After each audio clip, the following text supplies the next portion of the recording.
You think F1 is difficult? Please. The Dakar makes it seem pretty straightforward. Let's put it this way.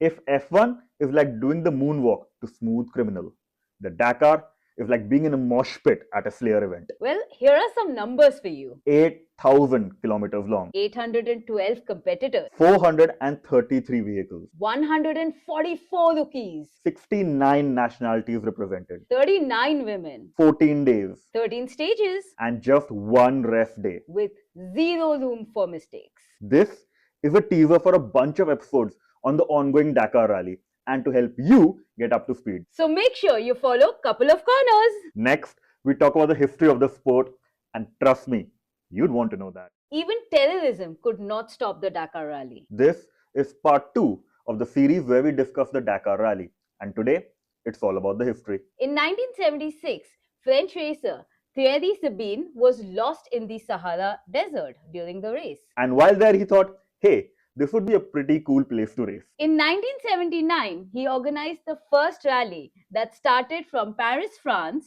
all the way till Dakar, Senegal. Hence the name, Paris-Dakar Rally. The motto of the rally is quite simple: a challenge for those who go, a dream for those who stay behind. And what a challenge it is! The routes are tricky, the terrains are next to impossible. But while the natural elements could be conquered, the man-made elements were much trickier. Many of the countries along the route cannot exactly be described as stable. Many drivers got caught in the crossfire. Here are some examples. In 1991, a French driver was shot dead. In 1996, a truck accidentally drove over a landmine, killing the driver. 2000, terrorist threats forced suspension and even evacuation of all the participants. In 2007, threats by Al-Qaeda linked groups resulted in the stage cancellations and route changes. In 2008, the entire rally was cancelled for the first time in its history. After that, the race was moved to South America, where it remained till 2019, after which it is shifted to its current home, Saudi Arabia. This is a part of our series on the Dakar Rally.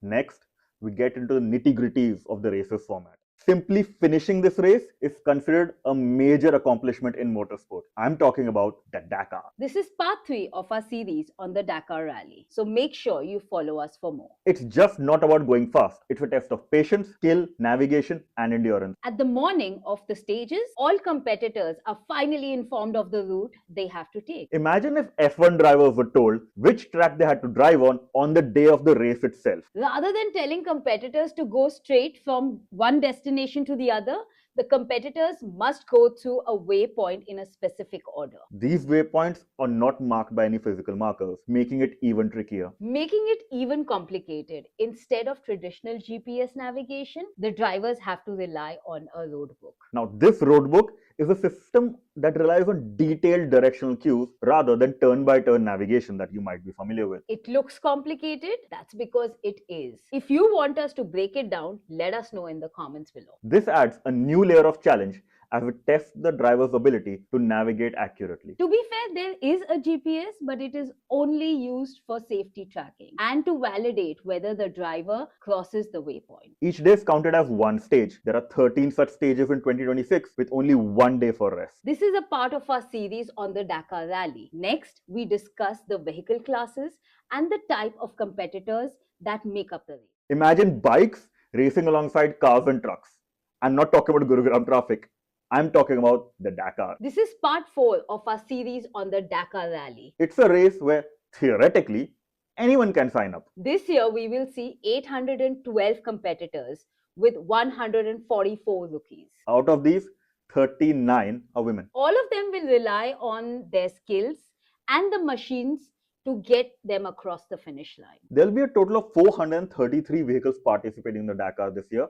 These are divided into 4 major categories, as well as 2 special categories. First up are the motorcycles. These are divided into 3 subcategories. First up is Rally GP, which is where you'll find the elite Dakar drivers. Next is Rally 2, where you'll find most amateur participants. And finally, you have Original by Motul.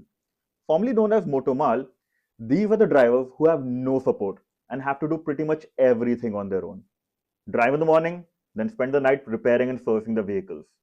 It is absolutely mental. Then there are the cars. These feature a driver, a navigator, and come in two flavors: prototype, which is a purpose built for the Dakar, and stock, which is heavily modified everyday vehicles. Then you have the lightweight cross-country vehicles. These are very similar to the cars, and in fact, they were once grouped together. First is the Challenger class, which are prototypes. Then SSV, which are heavily modified stock vehicles. And finally, we have the most impressive category of all, the trucks. These feature a driver, a navigator, and a mechanic. There also exist the fast assistance trucks. While classified as competitors, their main role is to utilize a loophole in the rules and provide emergency assistance to other drivers. Let us know if you would like to know more about these loopholes, and we could make a video for it. Aside from these, there are two more categories. First up are the classics. In order to classify as a classic, these vehicles need to be older than 2005, which should make any Gen Z watching feel old. Then there is the Dakar Future Mission 1000 vehicles. Consisting of 7 bikes and 1 truck, these are designed to explore alternate fuels like electric, hydrogen, and hybrid. The Dakar is the ideal test to see how well these alternative sources will work. This is a part of our series on the Dakar Rally. Next, we look into the few key drivers at the Dakar. This race has seen some legendary names, including some names that the F1 community will recognize. I'm talking about the Dakar Rally. This is part 5 of our series on the Dakar Rally, so make sure you follow us for more. With such treacherous conditions, you need some special drivers to take on the Dakar. While one could say that anyone competing in the race is a legend, these are some names you should keep an eye on. First up is Carlos Sainz. No, not that one. This is Carlos Sainz Sr., the father of our current favorite Williams driver and the F1 poster boy. You might have spotted him on the paddock many times. He's already a big name in the world of rallying. He won the World Rally Championship twice and has 4 wins at Dakar. Last one being in 2024. This year, he will be competing for the Ford M Sport team, the prototype cross-country vehicle class. Up next is Sebastian Loeb. F1 fans might not know him, but he's a bona fide legend in the world of rally. Actually, he's the best that the sport has ever seen. He won the World Rally Championship 9 times consecutively from 2004 to 2012. In fact, I got bored of watching him winning so much. He clearly felt the same way because he announced his retirement from rallying full time after he won his 9th title. But he has never won the Dakar. His best finish was 2nd place in the 2022 edition. He'll be racing for the Dacia Sand Riders in the prototype cross-country vehicles class.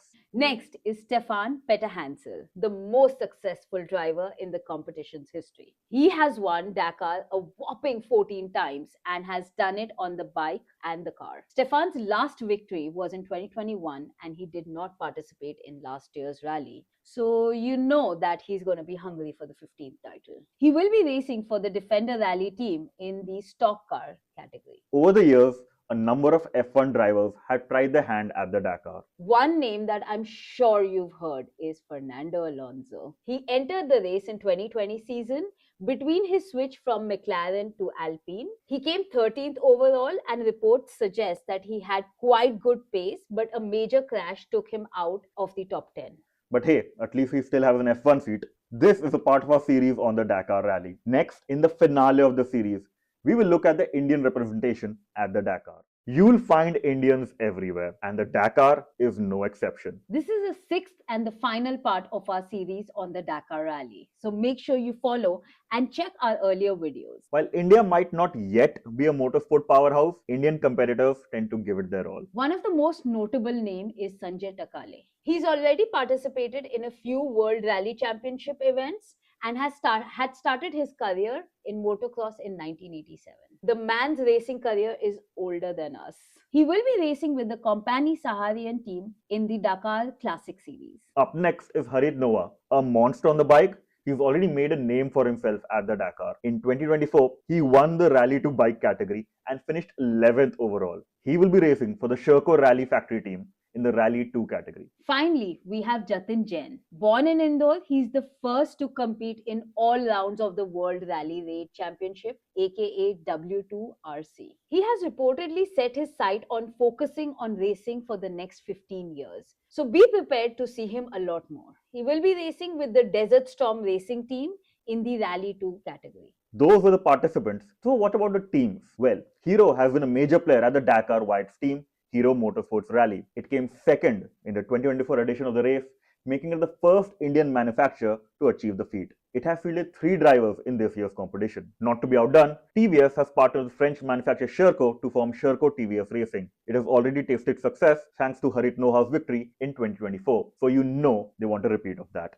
Before we end, a quick shout out to CS Santosh, who in 2025 became the first Indian to compete in the Dakar. This is the finale of our series on the Dakar Rally. We hope you enjoyed and learned something new along the way. If you have any suggestions on other important races beyond the world of F1, we would love to hear those too. And make sure you follow Couple of Corners for more such awesome content. Bye bye.